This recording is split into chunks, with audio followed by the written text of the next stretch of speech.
Hello दोस्तों, जैसा कि आप सभी को पता है आज 8 नवंबर 2025 को एचपी जेबीटी टेट का जो है एग्ज़ाम हुआ था। तो उसकी हम साइकोलॉजी सेक्शन जो है सॉल्व करेंगे। ठीक है, अब चलते हैं क्वेश्चन की ओर, जिसमें साइकोलॉजी का ये है सीरीज़ ए। ठीक है, सीरीज़ ए। तो इसमें क्वेश्चन नंबर 1 था, which stage of development is known as stage of high pressure and tension, कि विकास के किस काल को अत्यधिक दबाव और तनाव का काल कहा जाता है। ठीक है, ये हमने थ्योरी में भी डिस्कस किया था। तो सबसे जो डेवलपमेंट की सबसे हाई स्टेज जो मानी जाती है, जिसमें सबसे ज़्यादा प्रेशराइज होते हैं, वो कौन सी अवस्था होती है? अडोलसेंस। ठीक है, किशोरा अवस्था। तो इसका जो राइट आंसर है option B, adolescence. Then question number 2 है, which of the following is not a component of cognition, निम्न इनमें से कौन सा संज्ञानात्मक तत्व नहीं है। ये कॉग्निशन जो कॉम्पोनेंट्स इनमें से जो नहीं है। तो कॉग्निशन का मतलब आपको पता ही है, संज्ञानात्मक तत्व। ठीक है, अब संज्ञानात्मक तत्व कौन से होते हैं? जिसमें जो वो सारी प्रक्रियाएं होती है जो जानने सोच, जिसमें अटेंशन, परसेप्शन, मेमोरी, थिंकिंग और रीजनिंग, तर्क जैसी वो जो है सारी सम्मिलित होती है। तो इसमें जो फीलिंग है वो इसका कंपोनेंट नहीं है। तो इसका करेक्ट आंसर था ऑप्शन ए, फीलिंग्स। ठीक है, बाकी थॉट्स, अटेंशन, परसेप्शन, ये सारे क्या है? Components of cognition. ठीक है, ये सारे इसके जो है कंपोनेंट्स है। ओनली फीलिंग जो है वो किससे जुड़ा है? ये जुड़ा है भावनात्मक जो होती है, भावनात्मक प्रक्रिया से। ये इमोशनल जो है प्रोसेस से जुड़ा है। ये किससे जुड़ा है? इमोशनल प्रोसेस से। ठीक है, जिसमें हमारी भावनात्मक जो है, हमारे इमोशंस जो हमारे होते हैं। ठीक है, तो इसका करेक्ट आंसर होगा option A. Then next question है, the insight theory of learning is promoted by. जो इनसाइट लर्निंग थियोरी है उसको किसने प्रमोट किया है? ये भी हमने जो है क्या बोलते हैं अपनी ऑफलाइन क्लासेस में पढ़ा था। तो इसको जो है किसने प्रमोट किया है? वो है गेस्टाल्ट थ्योरिसिस्ट। जो गेस्टाल्टवादी सिद्धांतवादी थे वो कौन कौन थे? आपको बताया था, कोहलर, कोफका एंड वर्दीमर। ठीक है, ये तीनों जो है गेस्टाल्टवादी इनको बोला जाता है। इन्होंने जो है इनसाइट लर्निंग थ्योरी को जो है प्रमोट किया था। तो इसमें अगर हम मोस्ट इंपॉर्टेंट बात करें, इसमें जो सबसे ज़्यादा जो है कोहलर का नाम आता है, जिन्होंने इनसाइट लर्निंग थ्योरी दी है। चिंपैंजी पे एक्सपेरिमेंट किया था उन्होंने। नेक्स्ट क्वेश्चन है क्वेश्चन नंबर 4, व्यक्तित्व के विकास में डैश की महत्वपूर्ण भूमिका होती है। Dash plays a significant role in the development of personality. अब बोल रहा है कौन सा जो है पर्सनैलिटी के डेवलपमेंट में सिग्निफिकेंट रोल निभाता है, सबसे ज़्यादा जो है विकास, व्यक्तित्व के विकास में किसकी भूमिका होती है। अब व्यक्तित्व का विकास होने के लिए देखो, इंटरैक्शन, ऑप्शन ए था the interaction of heredity and environment, यानी जो वंशानुक्रम और वातावरण की अंतः क्रिया। तो जब भी व्यक्तित्व के विकास की बात करते हैं तो इसमें वंशानुक्रम और पर्यावरण दोनों का क्या है? दोनों का जो है परस्पर जो है इफेक्ट होता है। मतलब मान लो अगर किसी को, इसका जो ऑप्शन ए जो है करेक्ट आंसर होगा। ठीक है, ओनली एग्जामिनेशन नहीं होगा, ओनली हेरिडिटी नहीं होगा, ओनली एनवायरनमेंट नहीं होगा। क्योंकि जब भी जो है मान लो कोई बच्चा जो है म्यूज़िक में बहुत अच्छा है, वो जो है बहुत हाई जो उसमें वो रखता है, प्रतिभा रखता है, बट अगर उसको एनवायरनमेंट अच्छा ना मिले तो क्या वो अपनी प्रतिभा को विकसित कर पाएगा? नहीं कर पाएगा। इसलिए जो है पर्सनैलिटी किससे डेवलप होती है? Interaction of heredity and environment, दोनों की परस्पर क्रिया से। ठीक है, देन नेक्स्ट क्वेश्चन है, डिसलेक्सिया इज एसोसिएटेड विद। अब डिसलेक्सिया क्या है? एक जो है क्या बोलते हैं डिसऑर्डर, एक विकार है। तो डिसलेक्सिया किससे रिलेटेड है? डिसलेक्सिया रिलेटेड है mental disorder, mathematical disorder, reading disorder या फिर बिहेवियरल डिसऑर्डर। तो इसका करेक्ट आंसर था रीडिंग डिसऑर्डर। ठीक है, यानी पठन विकार से रिलेटेड है ये। ठीक है, इसके अलावा अगर करें मेंटल डिसऑर्डर, ये होता है अगर कोई मेंटली जो है बीमार है, मेंटल इलनेस से।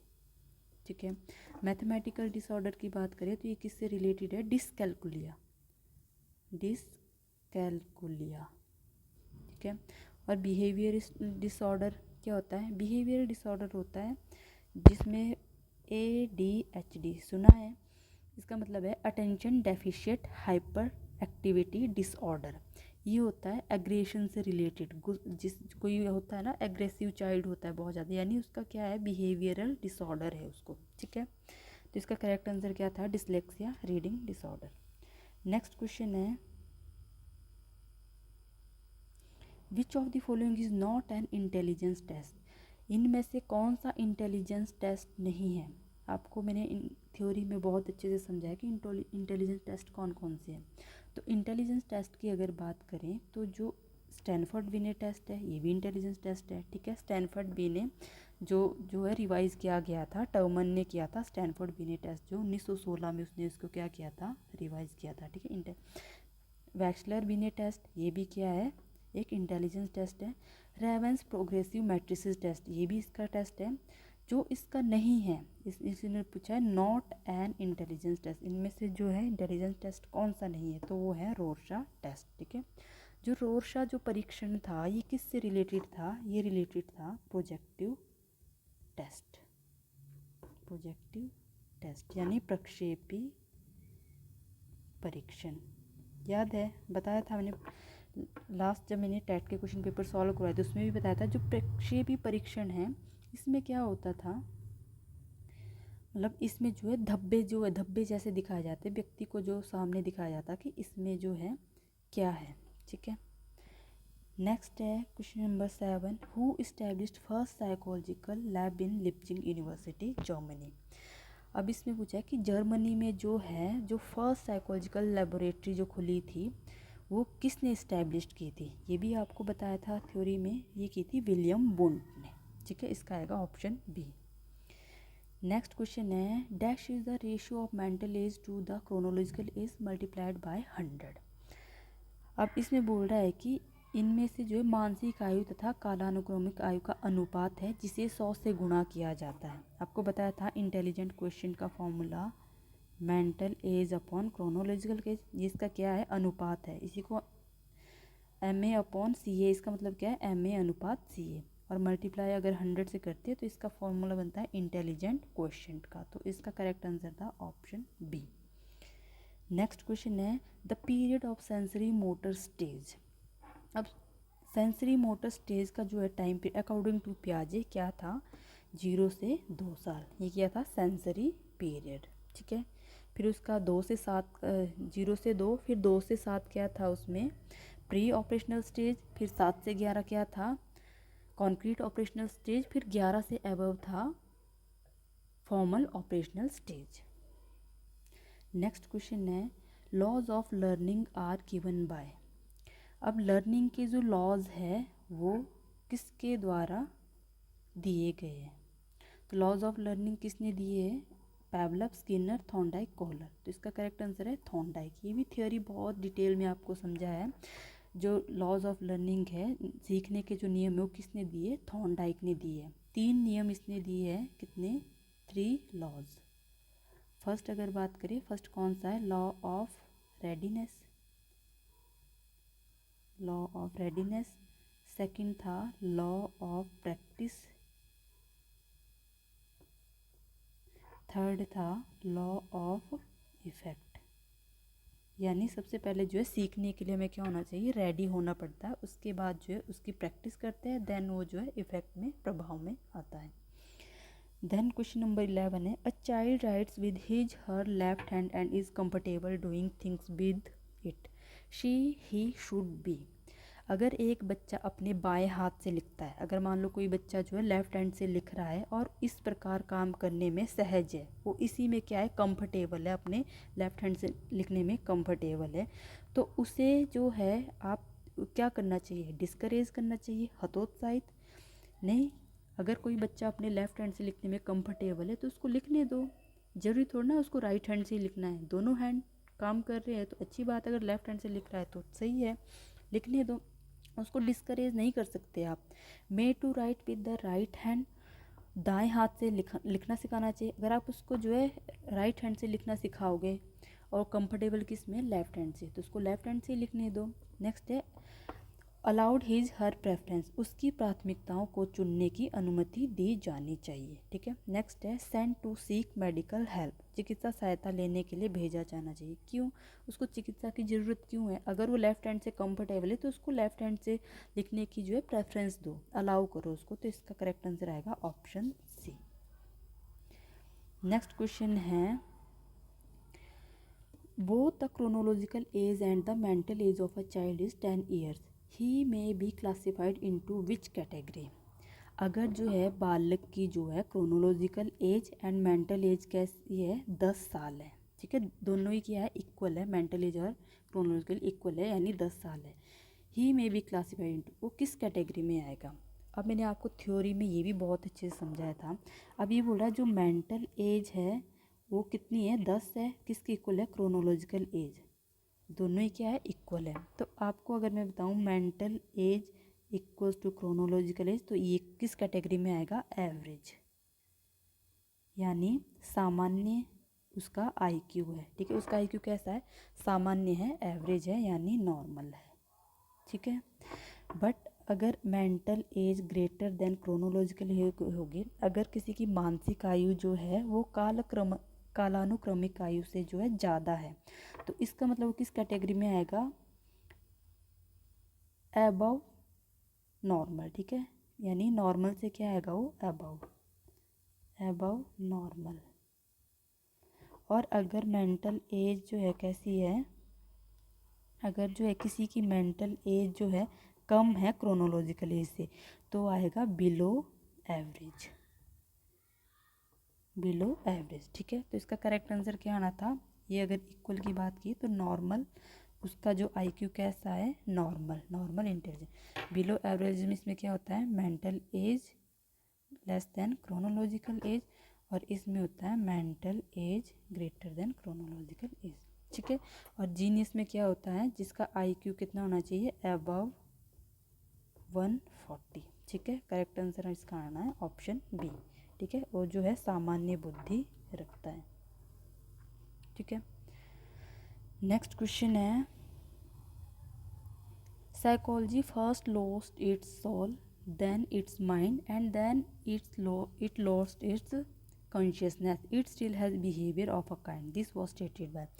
जब मैंने आपको एजुकेशनल साइकोलॉजी चैप्टर स्टार्ट करवाया था, उसमें बहुत ही अच्छे से ये डेफिनेशन बताई है मैंने। जब हम डेफिनेशन का जो है कंक्लूज़न निकालते हैं, तो उसमें जो है मैंने आपको बोला था कि वुडवर्थ ने जो है बहुत अच्छी बात कही कि मनोविज्ञान ने सबसे पहले अपनी आत्मा का त्याग किया, फिर मन का त्याग किया, और फिर उसने चेतना को त्याग दिया, अब व्यवहार के ढंग को अपनाया हुआ। इसीलिए जो है हम मनोविज्ञान को क्या पढ़ते हैं कि ये क्या है, व्यवहार में परिवर्तन ही क्या है, शिक्षा मनोविज्ञान कहलाता है। ठीक है, तो इसका जो करेक्ट आंसर था वुडवर्थ एंड मार्क्वेस। ठीक है, वुडवर्थ ने क्या बोला है कि मनोविज्ञान ने सबसे पहले जो अपनी आत्मा का त्याग किया, फिर मन को त्याग दिया, और फिर अपने चेतना को त्याग दिया। ठीक है, नेक्स्ट है क्वेश्चन है according to Vygotsky learning can not be separated from.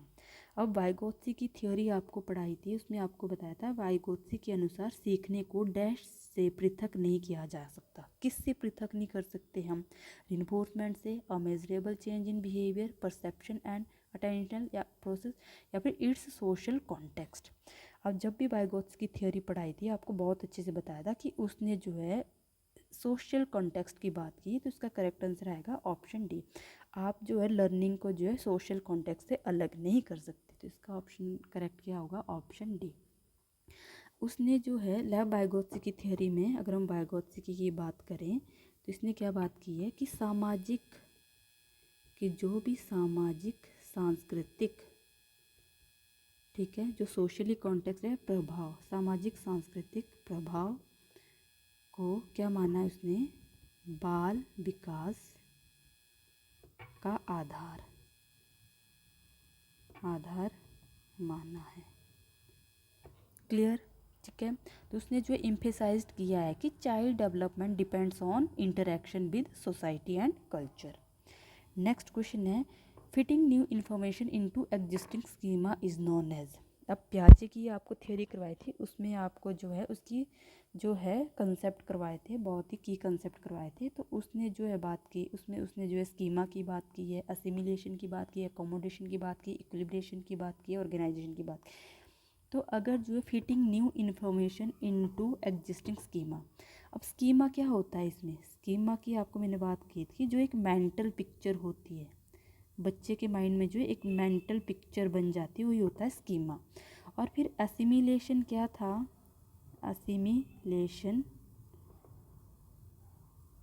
आत्मसातकरण था कि जब भी जो है आपके जो है स्कीमा, जो आपका प्रेजेंट स्कीमा है, उसमें आप कोई न्यू इन्फॉर्मेशन ऐड कर रहे हो, न्यू इन्फॉर्मेशन ऐड करना, ठीक है। एग्जिस्टिंग स्कीमा जो है उसमें जो है क्या करना, न्यू इन्फॉर्मेशन ऐड करना, न्यू इन्फॉर्मेशन को ऐड करना, ठीक है। तो उसको क्या बोलते हैं, इसमें न्यू इन्फॉर्मेशन की बात की गई है, जो आपका एग्जिस्टिंग स्कीमा है, तो उसका मतलब है एसिमिलेशन। और जब उस नॉलेज में जो मॉडिफिकेशन की जाती है, संशोधन किया जाता है, उसको बोलते हैं अकोमोडेशन, ठीक है। नेक्स्ट है question number 16, TAT is projective technique used for measuring. जो TAT है वो किसके लिए, जो है किसको मेज़र करने के लिए यूज़ किया जाता है, पर्सनैलिटी, इंटेलिजेंस, क्रिएटिविटी, स्ट्रेस। तो इसको जो है किया जाता है ऑप्शन ए, पर्सनैलिटी को मापने के लिए किया जाता है। अब TAT क्या है, TAT का मतलब है थीमेटिक एप्रिसेप्शन टेस्ट, ठीक है। यानी इसको किस में यूज़ किया जाता है, प्रोजेक्टिव टेस्ट में, ठीक है। ये किसने डेवलप किया है, डेवलप्ड बाय, याद रखना है किसने डेवलप किया है, डेवलप्ड बाय, ये क्या है, Henry A Murray and Christiana D Morgan, ठीक है। इन्होंने जो है ये डेवलप किया है। इसमें जो है व्यक्ति को अस्पष्ट, यानी जो अनक्लियर होते, जो क्लियर चित्र नहीं होते, उनको अस्पष्ट क्या किया जाता है, अस्पष्ट चित्र दिखाए जाते हैं, अस्पष्ट चित्र दिखाए जाते हैं।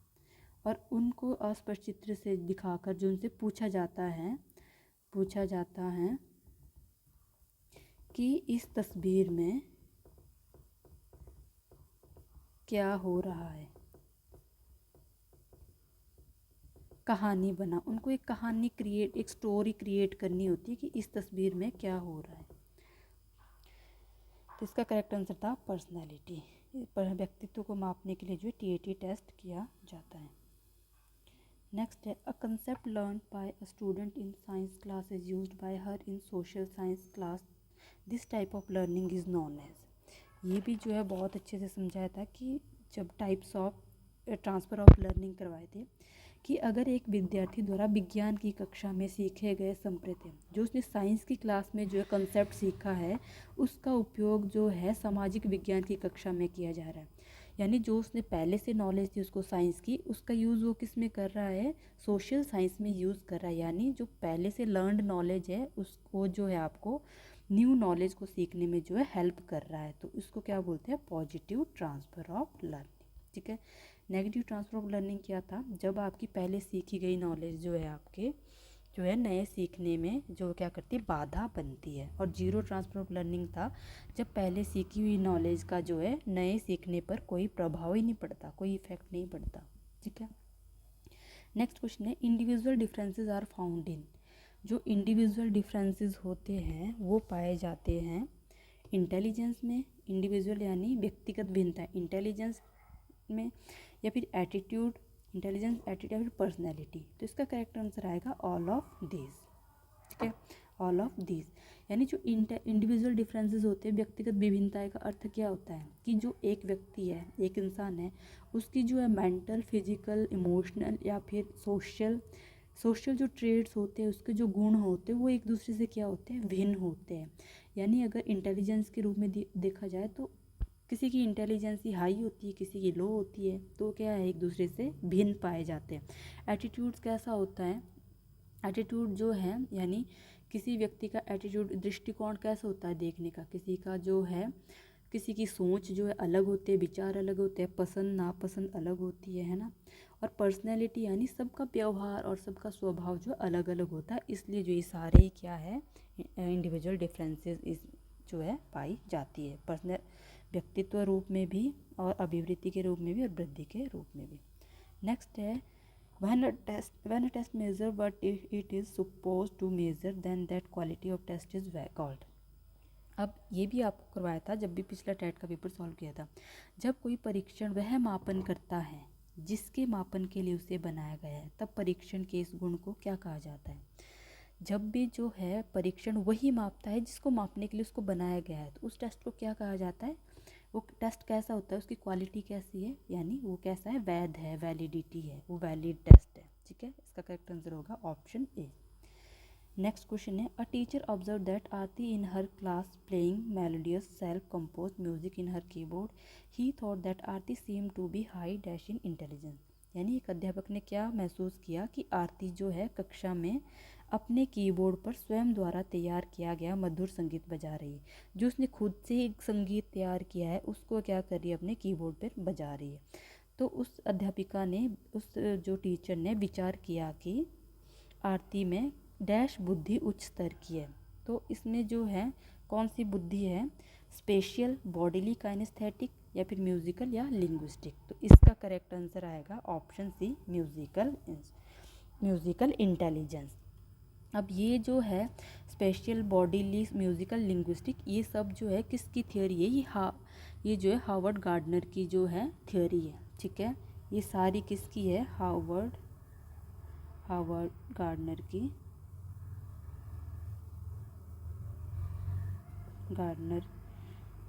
की जो क्या है मल्टीपल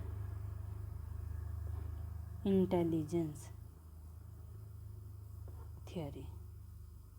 ठीक है, इसमें इन्होंने 8 काइंड्स बताए, 8 काइंड्स। ठीक है, जिसमें जो है 4 ये दिए गए, special, bodily kinds, musical, linguistic. ठीक है, ये सारे जो है, तो इसमें जो है म्यूजिकल की बात की गई है कि वो जो है खुद से जो है म्यूजिक को क्रिएट कर रही है।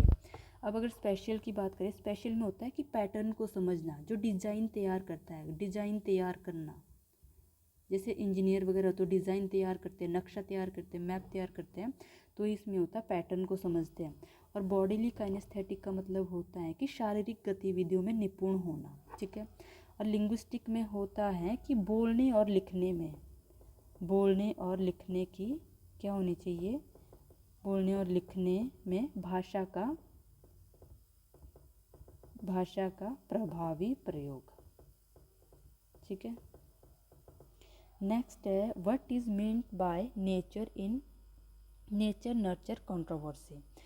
अब आपको हेरिडिटी एंड एनवायरनमेंट चैप्टर पढ़ाया था, उसमें प्रकृति और पोषण जो विवाद है, नेचर और नर्चर पे जो विवाद था, कंट्रोवर्सी है, तो उसमें जो है प्रकृति से क्या अभिप्राय है, ठीक है, नेचर से क्या अभिप्राय है। तो आपको मैंने उसमें डिफरेंस भी बताया। तो नेचर से क्या अभिप्राय है, नेचर यानी हेरिडिटी, नेचर किससे रिलेटेड था, हेरिडिटी यानी वंशानुक्रम से। तो इसका करेक्ट आंसर आना था बायोलॉजिकल गिवंस और the heredity information. Option B is the correct answer.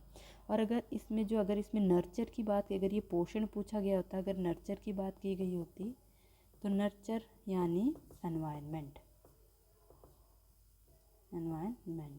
पर्यावरण। ठीक है, नेचर और नर्चर में क्या था, नेचर यानी हेरिडिटी और नर्चर यानी पर्यावरण। नेक्स्ट है stage during which psychosexual energy is directed towards developing peer group social relations is. कि कौन सी अवस्था में जो काम ऊर्जा होती है, सोशल सेक्सुअल जो एनर्जी होती है, वो साथी समूह के साथ सामाजिक संबंध विकसित करने में निर्देशित करती है। ये भी आपको बताया था। तो इसका करेक्ट आंसर था लेटेंसी स्टेज, ऑप्शन सी, यानी काम प्रसुप्ति। नेक्स्ट क्वेश्चन है according to Freud the basic human motivation is. Freud के अनुसार जो है बेसिक ह्यूमन मोटिवेशन क्या है। ठीक है, फ्राइड के अनुसार जो मुख्य मानव प्रेरणा कौन सी है, तो है एग्रेशन भी है, सेक्स भी है। तो इसका करेक्ट आंसर आएगा बोथ ए एंड बी। यानी जो है फ्राइड के अनुसार जो है मुख्य मानव प्रेरणा क्या है, आक्रामकता और लिंग, दोनों। नेक्स्ट है children's construct their own understanding through interaction with their environment, who stated that. ये भी आपको डेफिनेशंस करवाई है कि किसने ये डेफिनेशन दी है कि जो बच्चे अपने वातावरण के साथ संबंध बनाते हुए अपनी समझ का विकास कर लेते हैं, ये किसने कहा था? ये कहा था जीन पियाजे ने। Option C is the correct answer. Next question है ईगो इज गाइडेड बाय। जो ईगो है वो गाइडेड की अहम निर्देशित होता है। ये भी आपको जो है अभी रिसेंटली जो है टेट नवंबर 2024 में क्वेश्चन आया था, जो है आपको रिपीट क्वेश्चन हुआ है। तो ईगो किससे रिलेटेड है? ईगो गाइडेड बाय क्या था? रियलिटी प्रिंसिपल यानी वास्तविकता का सिद्धांत। इसके अलावा आपको बताया था ईगो, ईड एंड सुपर ईगो। तो ईड किससे रिलेटेड था? ये किससे है? ईड यानी ईदम जिसको बोलते हैं, ठीक है। ईड से रिलेटेड था प्लेजर प्रिंसिपल। और सुपर ईगो की अगर बात करें, सुपर ईगो किससे रिलेटेड था? आइडियलिस्टिक। आइडियलिस्टिक क्या रिलेटेड था? सुपर ईगो जो होता है, ठीक है। तो इसका करेक्ट ईगो किससे रिलेटेड है? Reality principle, option A. Next question है सृजनात्मकता की पहचान का प्रमुख लक्षण है, यानी dash is the primary identifying feature of creativity. Creativity का मतलब है क्रिएटिविटी के फीचर्स कैसे हम जो आइडेंटिफाई कर सकते हैं। क्रिएटिविटी होती है, सृजनात्मकता क्या होती है? जिसमें जो ओरिजिनलिटी होती है, फ्लेक्सिबिलिटी हो, इलाबोरेशन हो, फ्लुएंसी हो, वही होती है। यानी एक प्रॉब्लम के जो है एक से ज़्यादा सॉल्यूशन फाइंड कर लेना, उसको हम बोलते हैं क्रिएटिविटी। जो क्रिएटिव होता है कि एक से ज़्यादा जो है वो क्या बोलते हैं, एक बात को, एक पहलू को रखने के उसके जो है एक से ज़्यादा वो हर पहलू से उसको क्लैरिफाई कर पाता है। तो इसका करेक्ट आंसर आएगा डाइवर्जेंट थिंकिंग। डाइवर्जेंट थिंकिंग यानी अपसारी चिंतन, ऑप्शन ए, ठीक है। इसमें जो है डाइवर्जेंट थिंकिंग का मतलब अपसारी चिंतन क्या होता है कि सृजनशील जो व्यक्ति होता है वो कैसा होता है? वो एक प्रॉब्लम को, एक समस्या को कई तरीकों से सॉल्व कर पाता है, कई तरीकों से सॉल्व कर लेना, ठीक है। अगर कन्वर्जेंट की बात करें, ये होता है एक प्रॉब्लम को सॉल्व करने का एक ही तरीका, एक ही तरीका, ठीक है। नेक्स्ट है which of the following factors affect learning. इनमें से कौन सा फैक्टर जो है लर्निंग को अफेक्ट करता है? अब लर्निंग का जो चैप्टर किया था, बहुत जो लंबा चैप्टर था, इसमें आपको सारे ही फैक्टर बताए जो इम्पोर्टेंट है। इससे जो है जेबीटी कमीशन में भी क्वेश्चन आया हुआ कि लर्निंग को अफेक्ट करने वाले जो कारक कौन से हैं। तो इसमें देखो इंटरेस्ट ऑफ द स्टूडेंट बात की थी हमने। इंटरेस्ट ऑफ स्टूडेंट क्या होता है? लर्न को अफेक्ट करता है, क्योंकि अगर बच्चे का इंटरेस्ट होगा तभी वो लर्न कर पाएगा। Emotional health of the student, इसकी भी बात की थी कि इमोशनल हेल्थ भी होती है स्टूडेंट को लर्न करने के लिए। अगर उसकी जब सामयिक स्वास्थ्य अच्छा है तभी वो क्या कर पाएगा? लर्न कर पाएगा। सोशल एंड कल्चरल कॉन्टेक्स्ट की भी बात की। अगर बच्चा जो है सोशली इंटरेक्ट होता है, कल्चरल कॉन्टेक्स्ट को समझता है, तो वो चीज़ें लर्न करता है। तो इसका करेक्ट आंसर आएगा ऑप्शन डी, और उपरोक्त सभी। नेक्स्ट क्वेश्चन है which among the following are higher order needs. निम्न में से कौन सी आवश्यकता उच्च स्तर क्रम की आवश्यकता है? अब ये भी क्वेश्चन आपको जो है करवाया है कि ये जो किसकी है, जो उच्च क्रम, जब भी हम हायरार्की नीड्स देखते हैं, ये था हायरार्की नीड्स, ठीक है। हायरार्की नीड्स आपको करवाई थी, यानी किसने दिया है? मैस्लो ने। किसकी थी ये हायरार्की नीड्स? मैस्लो की। अब मैस्लो ने जो है जो हायरार्की नीड्स है करवाई थी, इसने बोला है कि हायर ऑर्डर नीड्स, हायर पूछा है इसमें से। तो सबसे पहले आपको बताया कि फिजियोलॉजिकल नीड्स सबसे बॉटम में आती है, ठीक है। यानी फिजिकल नीड्स किस में आएगी? सबसे बॉटम में। देन सेकंड में क्या था? सेफ्टी नीड्स, ये आएगा सेकंड में, ये आना था सेफ्टी नीड्स। देन आती है जब आप सेफ होते हो, देन आता है उसके बाद belongingness and love needs. Third में आना था belongingness and love needs. Then fourth में जो है चार ही दिए है ना, तो फोर्थ सेल्फ एस्टीम। फोर्थ क्या था? यह था फोर्थ पे सेल्फ एस्टीम, सेल्फ एस्टीम। और लास्ट में क्या था, सेल्फ एक्चुअलाइजेशन। सेल्फ एक्चुअलाइजेशन यानी आत्मसिद्धि की आवश्यकता। सेल्फ एस्टीम का मतलब होता है आत्मसम्मान की आवश्यकता। और लव एंड बिलोंगिंगनेस यानी प्यार और स्नेह की आवश्यकता। सेफ्टी यानी सुरक्षा की आवश्यकता। और फिजियोलॉजिकल नीड यानी शारीरिक आवश्यकता है, जो मूलभूत आवश्यकता। तो करेक्ट आंसर इनमें से सबसे टॉप में कौन सा इन ऑप्शन में से आया है, 4th नंबर पे सेल्फ एस्टीम। तो इसका करेक्ट आंसर था ऑप्शन बी। नेक्स्ट क्वेश्चन है question number 29, the triarchic theory of intelligence. अब जो है बुद्धि का त्रिचापीय सिद्धांत किसने दिया था, ये भी थ्योरी में पढ़ा है आपको। तो त्रिचापीय सिद्धांत दिया है स्टर्नबर्ग ने, ऑप्शन सी। स्टर्नबर्ग यानी क्या नाम है इनका, रॉबर्ट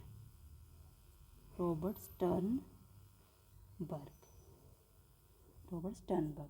इन्होंने जो है 3 कंपोनेंट बताए हैं। 3 कंपोनेंट कौन से बताए हैं, प्रैक्टिकल इंटेलिजेंस,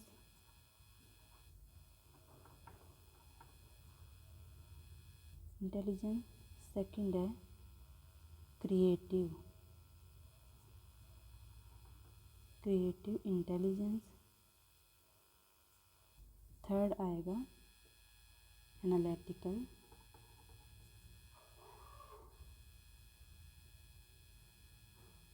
इंटेलिजेंस यानी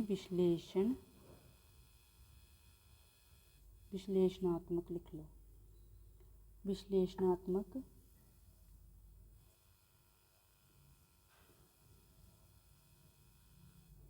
बुद्धि।